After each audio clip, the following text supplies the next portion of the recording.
Welcome to NX for Manufacturing Tech Tips. And today's tech tip is getting started with NX CAM customization. Demonstration will last about 20 minutes, and then we'll stay on the line and open up the chat window for Q&A. With that, I'll turn it over to Mark Reif. Welcome, Mark. Let's get started. Oh, thank you, Derek. Can you hear me okay? Sound great. Oh, good. Well, good morning, good afternoon, good evening, everybody. I see a lot of familiar names there who could probably do this presentation. I see a lot of new people also, so that's really good to see. As Derek said, I'm a product manager in this area. I'm a long-time user, and I've done a lot of work with customization and the user interface and things like that. That's what I look like. If you see that little avatar on the left, if you see me lurking in one of these support forums, that's probably the picture that you'll see. As Derek mentioned, this is really just the first of a series on customization. And what we're going to cover today is how to set up a sandbox or a safe place where you can try customization and experiment. And we'll get into why that is so important before you start customizing. Let's take a minute and talk about why we want to customize. There's a general expectation that when people buy a CAM system or any kind of expensive software package, that out of the box it's exactly the way they want it. Now the reality is, if everybody wanted the same thing, I would be happy to do that. But you all want something different. Every user needs something different, and we by nature are a very broad-based system. We are not a focused solution on one particular area of CAM. We do it all. So for that reason, customization is really almost a necessity if you want to optimize the system for your specific users. We know we have a great system, but everybody is wanting something different. One of the basic things is that you probably don't need everything in NX CAM. If you don't do wire EDM, there's no reason for you to be looking at those things on your screen. So we can optimize by just removing things that aren't needed by you or your users. We tend to have a lot of options, a lot of ways to do things. So our functionality is outstanding. So that's really good if you want to do everything. It's not the best for usability because it provides a lot of choices to pick from. And sometimes we need to help our users, especially the new users, make the right choice the first time just by reducing the number of options they have. We want to make the system more understandable to your users. Perhaps what we call stock, you call blank, and there's other things like that. There's terminology that is not necessarily industry standard, or you have special terminology in your company, and you want to communicate with your users in terms they already know on their job. So you can customize to make the system more easily understandable to your users without having to constantly look up, what something means. We can do things like just set default values. I see people that create operations and change the same 10 parameters every time, and it just I don't understand that, because very easily they could just set that once in the master for that operation and not have to do it again. And then there's some things we can do just with the user interface. Some people like larger icons, smaller icons. Some people want things on the left or the right. These are all things that are part of customization to make it more comfortable for your users. And reducing errors. The more we can make this comfortable for the user, the fewer choices we can give them, the more understandable it is, the less chance we have of making mistakes from day to day. So customization, if you really want to go to the next level with NX and be more productive, is really a tool you can use to get this powerful system into the hands of your new users and easier to bring them up to speed. Now, there's a lot of things we can customize in the system. There's a normal UI customization, which I expect every user does. Adding icons, moving toolbars around, saving a role once you like it, things like that.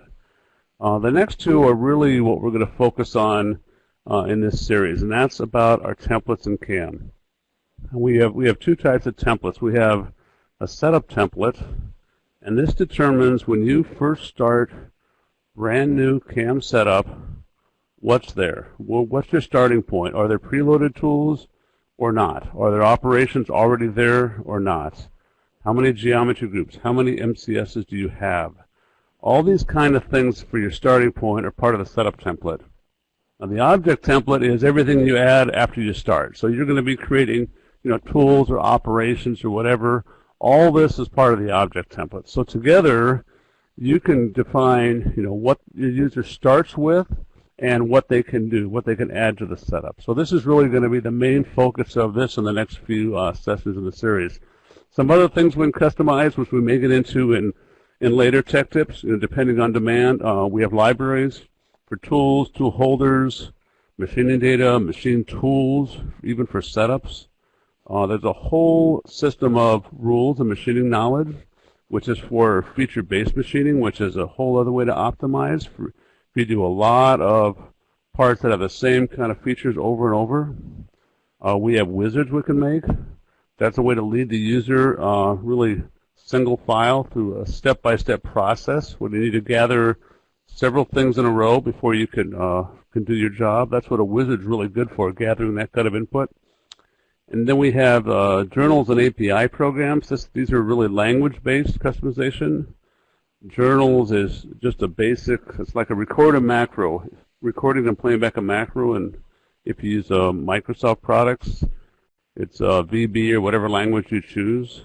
Very simple to customize. And API programs are much more elaborate for professional programmers. You can do work in that. So lots of options. I think templates are the best place to start for the CAM user. Some of the reasons we want to start there is that they're fairly easy to develop. There is no language. You're basically interactively setting things up just the way you would do if you were programming a part, and then you're saving those to be reused later. So you don't really have to write any code. You just have to know how to do it once, which you should already know how to do that. They're very easy to share. They're just part files. So it's not that tough to do something and then pass it out to the people in your group or adopt it as a standard within your company or your work area. You can reuse anything. You can make a template for a tool, or an operation, or for a complete process from start to finish. And that's what we'll do on the second session. So by taking a little bit of time to set up some custom templates, you can streamline things because you can enforce some processes. You can set fewer parameters because you're going to set good defaults. The users are not going to have to change things, the same thing every time they use it. You can provide consistent defaults, like tolerances and stock and things like that are good. You can adopt into your company standards into the templates. And through using these process templates, you can enforce consistent machining practices. So everybody roughs with the same stock, followed by finishing with the same amount of step over, whatever you want to do. So it gives you a pretty good way to do this, all without doing a whole lot of code. So really a good CAM programmer can go in and do templates. So this is what I think is why this is a really good place to start. As far as bang for the buck goes, it's a really good investment. So before we start customizing, we need to mention there are several ways to customize NX. And I'm going to mention a few of them. One is you can just install it and then start changing the out-of-the-box installation. That's not recommended for a lot of reasons. You can set up environment variables in the control panel. That's also has some downfalls. You can use batch files, or you can use scripts. These are actually really well. There's a NX custom program out there. There's several ways to do this. Fairly elaborate.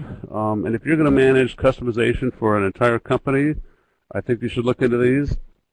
But for an everyday user, I think the easiest way is to just use a folder and a shortcut. And that's the method I'm going to show today, is how to just, with a folder and a shortcut, we can create a customized environment. And any user can do this without any system privileges, and it's also very easy to make several of them. You want one for NX8, one for NX85, one for the mold guys, one for the machinery guys, one to just test something at lunch.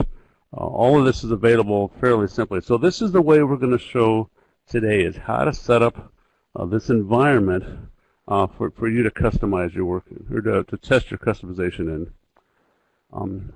Why do you want to do this? Well, I want you to have a safe place to experiment. You should be able to try new things without a risk to the production environment.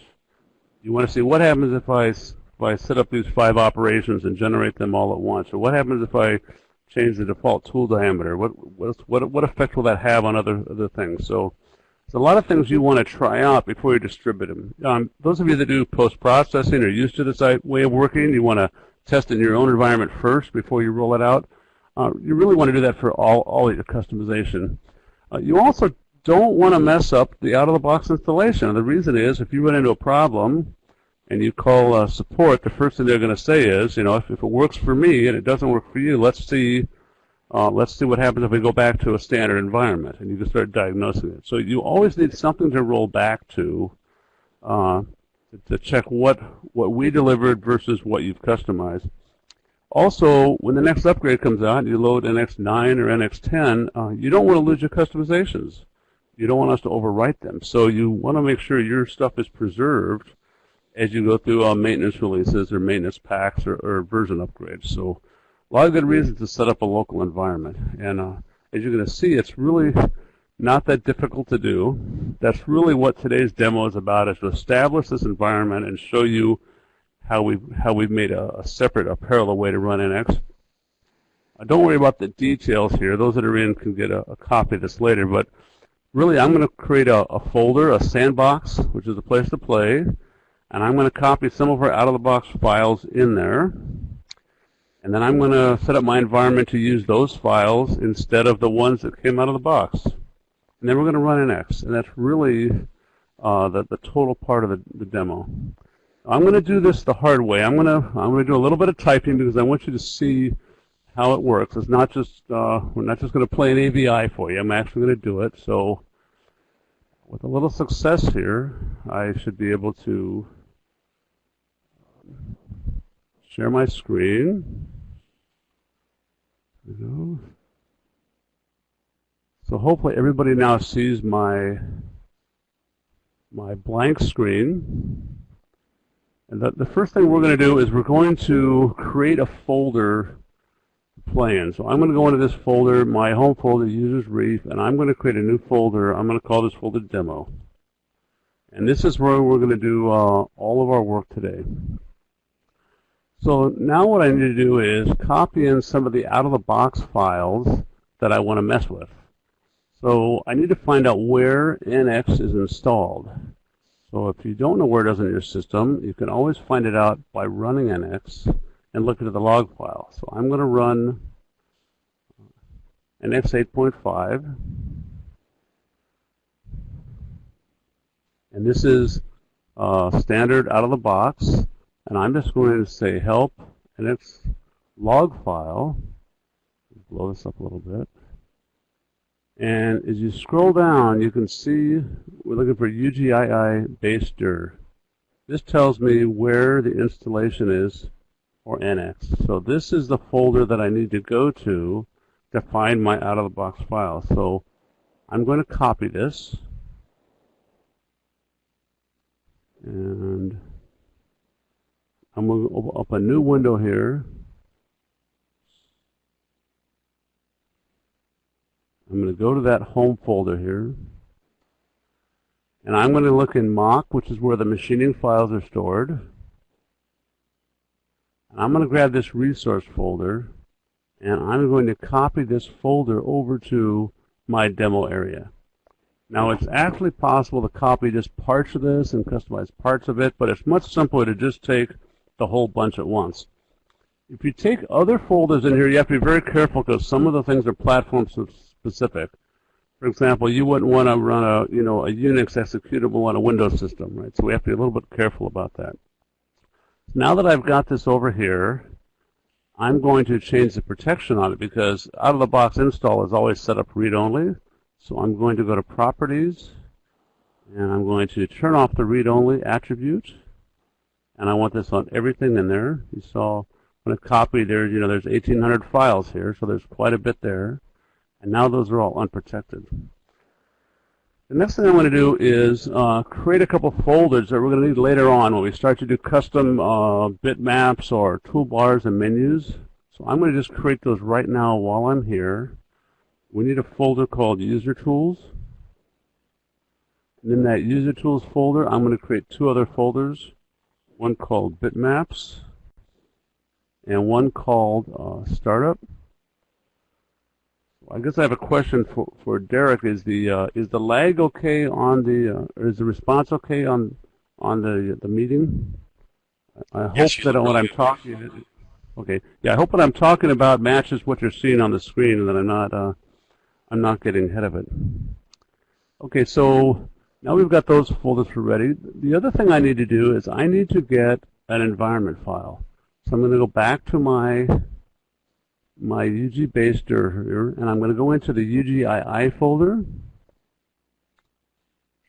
and I'm looking for the UGII-env.dat file. And this is a file that you use to override variables for the system. And in this file, we put things that we want to change. Anything we don't change uses the out-of-the-box installation. So I'm going to just take a copy of this, put it right over in this folder. Okay, and I'm going to edit that because I want to point to these folders that I've created. I want to make sure that when I run NX, these folders are used instead of the out-of-the-box folders. So let's edit this on your favorite text editor. And if you're looking here, there's a place that says override any variables here. You can see there's already, VolumeMail already put some stuff in there during that install. But what happens is anything I change here is going to be overridden, and at the very end, at the bottom, it brings in the system defaults. So I don't want this really to be a typing demo, so I do have the variables I wanted to find in another folder here. Just so I don't make any typos. So these, I'm going to just take these lines of text here. I'm going to copy them into my folder. And what's important here is that this resource dir, I have changed CAM resource dir to go to the folder that I created. Remember when I copied resource over? That's the folder that I copied over. And the bitmaps are going to go to the folders that I created, this user tools bitmaps folder. So that's really the only two things I'm redirecting. And let's save that. So now I've got an environment file that will tell the system to use this area. Now I have to make sure that I use that file when I start NX. So what I'm going to do is create a shortcut. And I'm going to copy the out-of-the-box shortcut. The easiest way to do that is to pretend you're going to run NX just like I did before. But instead of clicking on this to run, I'm just going to right-click. I'm going to put that in the folder here. Of course, you could put this on your desktop or wherever you want. I'm going to make a copy of that shortcut. Now I'm going to go in here and I'm going to change the properties. And you'll see that there is a start in folder, and I want it to start in this folder here that I've created. So let me go here and copy that text.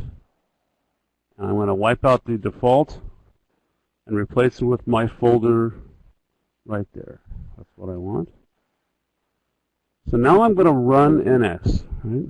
I'm going to use the shortcut. I'm double-clicking that shortcut that I just created, and we'll see what it looks like. It looks just like the other one that I had running, right? Remember this is my original NX that we started the day with, and this is the one I just ran.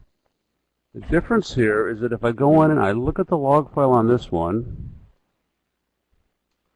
and we scroll down, this is the very important line you want to look for. Right here it says where it's using the UGI-env.dat file from users reap demo. So this tells me that it read the correct file. The next thing to look for is, remember these three things that we changed? They all show up here. These variables are now pointing somewhere else, not the out of the box. Now if I scroll down, you'll see, well, gee, all this is pointing to the program files, you know, Siemens. This is all out of the box until we hit the CAM stuff. At that point, you'll see everything is pointing to this resource folder that I copied.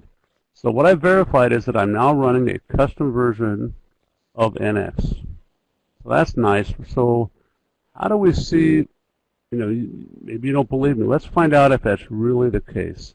So what I'm going to do here, let me get rid of that. Go back to my demo directory, and let's go change one of the templates. Okay. Now we need to talk a little bit about templates here.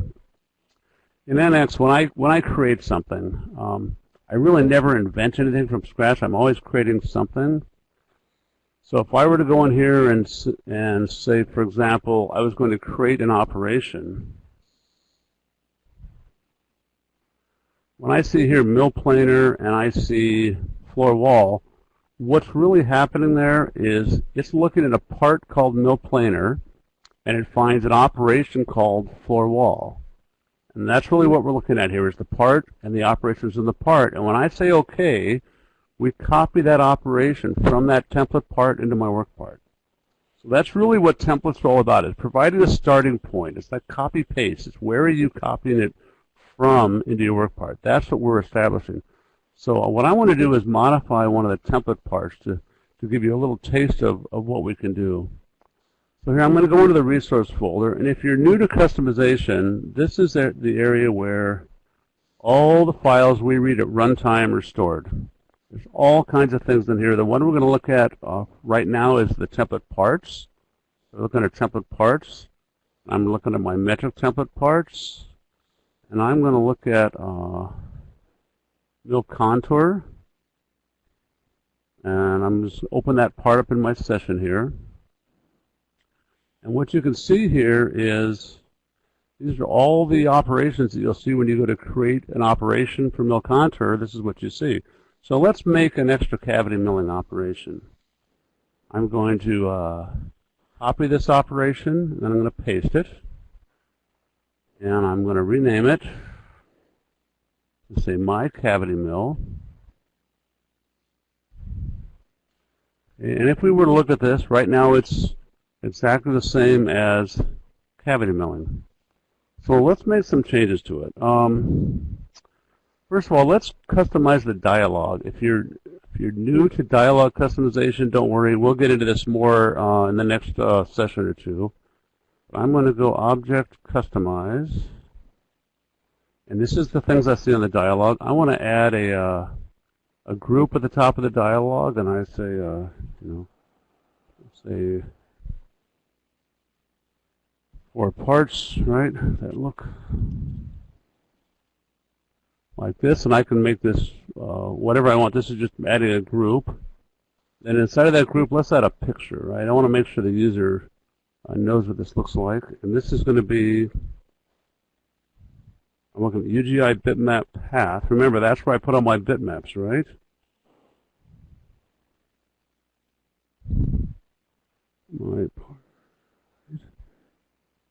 Let's add that to the dialog.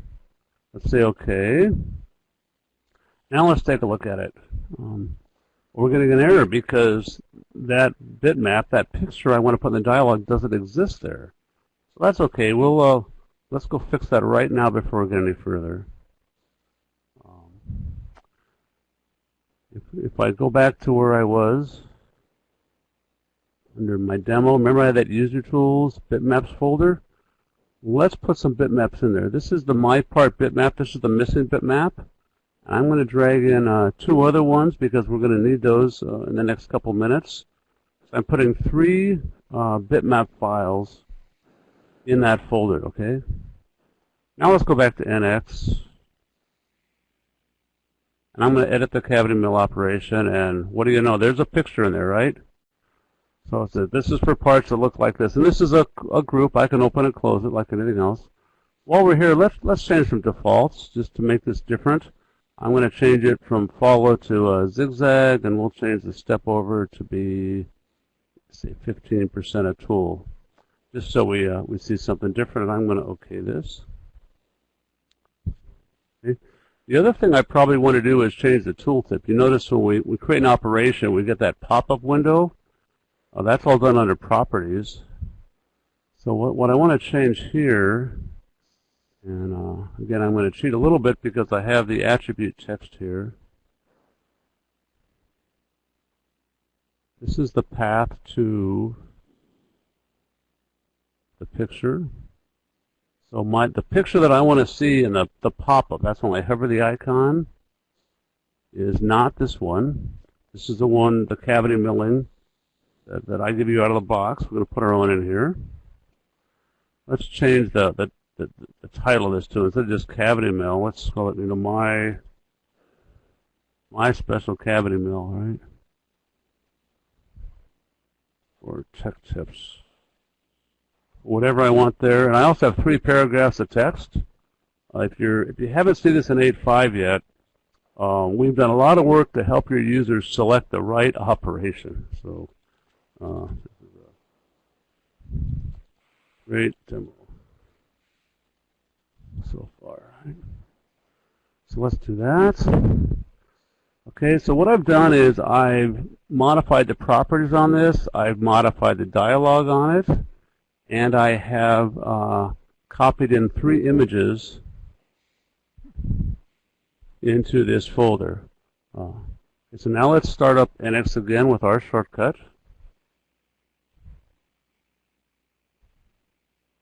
And let's see how it looks now. So let's, it's just an empty part. We'll go into manufacturing, create an operation, and I'm going to go to mill contour. And you'll see right away there's 2 icons here, right? This is the cavity milling we're used to, and this is the new one that I just added. Now what you notice, the icon itself is different. It's got some colored stripes. You can do whatever you want to do there with those pixels to help your user pick the right icon. Also, you notice in this tooltip now, the picture is different. It's not the one that you see with the regular cavity milling. This is one that I just did. I just did a screen grab, right? I made this operation, did a screen grab, and saved it as a bitmap. And that's the picture we see here. So this can be anything you want. Whatever helps your user decide which is the right operation. And then you see on the right, we've changed the title and the text. So you know that this is really this operation I just customized. So let's go ahead and create one. You see there's the dialogue where I added the big picture up there. And you see down here the cut pattern is different. Now just as a refresher, let's go back to our out-of-the-box NX and show you that I haven't touched that.